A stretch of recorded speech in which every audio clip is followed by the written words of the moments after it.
Okay guys, what I want you to do here is to label your trench. Now on your sheet in your work booklet, you've got a blank map of a trench. What I want you to do is to label it according to what we see here. Okay, so I'll move this out of the way for you. Uh, there we go, that's out of the way. Okay, here's our trench system here. No man's land is out in the front here. Here's our fire trench, our first trench. There's a gap between the fire trench and the reserve trench here. And then lastly, you have the rear trench here. Okay, this is what the British trench looks like from 1916 to 1917. And so the Australian trenches were exactly the same because they were part of the British Army. Okay, all right, no man's land. You can see at the front here. Okay, it's protected by barbed wire fences, um, and these are essentially to stop the enemy from getting to your trench. Okay, shell hole here. You can see above there's this starburst. So at night time, they're light. The sky would always be lit up with starbursts and all kinds of flares. You'd never be asleep in this place. It's always daytime, and the need to make sure the sky is always bright, so you can see if there's a raid or an attack coming at night time. Okay, um, there's your barbed wire. There's your shell hole, and there's shell holes everywhere on the Western Front because of artillery constantly firing on your trenches. It looks like a moonscape really from above. Here's your starburst, your big flare, and down here we have our little observation post. Okay, so you would observe no man's land from here to see if there was a raid or an attack coming. Okay, all right.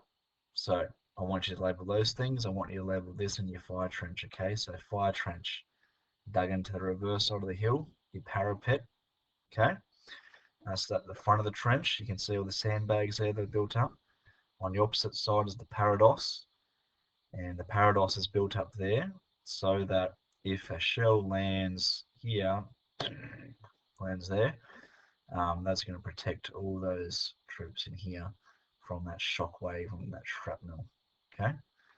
Um, we have our revetments down here to make sure the trench doesn't fall apart. And it's usually made of sandbags or corrugated iron. Down here is your duck board or your sump. So on the western front, it gets very, very wet and muddy, and some of these trenches turn to absolute slosh. So a duck board is put up there to keep your feet dry. And in here you have all your equipment and stuff. Looks like they're putting a little tunnel in here, perhaps as well. Here's your fire step you stand on to fire the machine gun, to fire your rifles. And every morning you stand on the fire step, stand two, and you fire your shots across and you get ready for an attack. And you do the same at dusk as well. Here's your gas gong. So if you sense gas coming and you're in the front fire trench, then you've got to sound this gong because that's a lot louder than your voice, and everyone knows the sound of that gas gong. As soon as you whack that thing, everyone puts their gas masks on. And lastly, there's your fixed machine gun. If there's an attack, that thing will mow down people at a rate of 500 bullets a minute. Okay, very, very effective. All right, let's keep going. So here is your reserve trench. So first trench behind your fire trench. You can see there's an ammo box here. It's got the ammo for the 303 rifle. The what's it called again? Lee Enfield rifle. That's it. Um, here's a little place for the officers to hang out. Okay, an assault ladder. So if it gets hot here, you can get up here over your trench and get up to the next trench. Actually, that should really be in the fire trench. I think it's just being stored here, really.